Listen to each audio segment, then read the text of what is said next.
यह कहानी है एक ऐसी रानी की जो एक औरत होते हुए भी किसी मर्द से कम न थी। पूरे इलाके में उसकी रियासत की ओर कोई आंख उठाकर नहीं देखता था। रानी आर्या हद से ज्यादा खूबसूरत मगर उतनी ही खूंखार लड़ाकू रानी थी। एक दिन रानी के पास दरबान आया और बोला, रानी साहिबा, बाहर कोई फरियादी चौराहे पर फरियाद लेकर आया है। वो जोर जोर से चिल्ला रहा है, दी है ऐ सितमगर, ये कैसा है हमारा रोना, न बचा तेरे सितम से सल्तनत का कोई कोना। रानी चौराहे से नीचे देख रही थी और सब सुन रही थी। रानी बोली, ऐ फरियादी, मैं इंसाफ करूंगी, जरा वो जगह तू बता, वो जुल्म गाह, वो सितम गाह का पता तू बता, वो रास्ता बता, वो दरो दीवार बता, जहाँ से चला ये सितम कसम। फरियादी हंसा, झूमा, फिर चिल्लाया और बोला, दुहाई है दुहाई, दिन की रोशनी में सहर गम जो न सह सका, रात का चांद भी रोता है एक सितम से। रानी चुपचाप फरियादी को देख रही थी और सुन रही थी। फरियादी फिर हंसा, झूमा और बोला, ताज पे जब लगा हो खून का सा निशान, क्यों पूछते हो किसी से सितम का पता। रानी ये सुनकर गुस्से में आ गई, चीखी और बोली, जो जले सल्तनत आतिश झूठ से जुबान खींच लूंगी, सिर काट दूंगी। मैं सब जानती हूँ, सितमगर की चालें जुल्म का रंग छांट कर सच देखती हूँ। ना बता सका, ना निशान मिल सका, पूछ लूंगी हवा से हर सितम का निशान।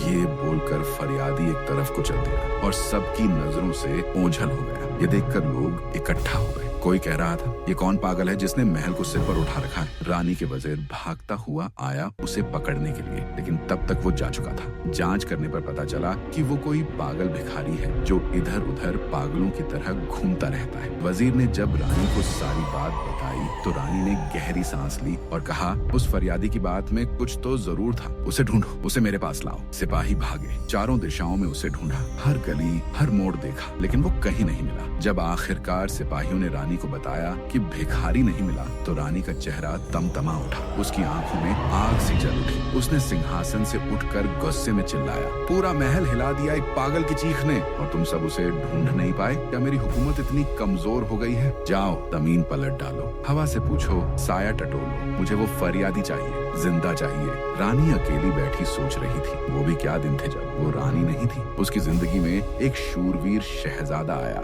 जो चलता तो हवाओं को साथ लिए, रुकता तो वक्त रुक जाता, जब वो बोलता तो संगीत की धुन छिड़ जाती। राजा की रियासत एक झील किनारे पर थी। उस झील किनारे हर रात परियों का नाच होता तो राजा मस्त होकर हर रात परियों के उस नाच को देखता और झूमता। हर रात परियां वहां आती, स्टेज लगता, धुनें बजती। एक रात राजा के पास एक नाग आया। राजा उस बड़े नाग को देखकर डर गया और नाग से बचने की कोशिश करने लगा। आखिर उस नाग ने राजा को दबोच लिया और देखते ही देखते वो नाग एक लड़की बन गई। वो बोली, मैं एक इच्छाधारी नागिन हूँ। राजा बोला, हे खूबसूरत नागिन, मुझे क्यों ढांप रही हो, मेरा क्या कसूर। नागिन बोली, हे राजन, तुम रोज यहाँ परियों का नाच देखते हो जो मुझे बिल्कुल अच्छा नहीं लगता। मैं तुम्हें पसंद करती हूँ और मुझसे शादी कर लो। राजा घबराया और बोला, हे खूबसूरत नागिन, तुम एक नागिन हो और मैं एक इंसान, हम कैसे शादी कर सकते हैं। नागिन बोली, वो एक लड़की है, उसे एक शाप मिला है कि जब तक वो किसी जवान राजा से शादी नहीं करेगी वो नागिन बनी रहेगी। अगर तुम मुझसे शादी करोगे तो वो शाप टूट जाएगा। राजा ये सुनकर बोला, तो मुझे मंजूर है, मेरी वजह से तुम्हारा शाप खत्म हो,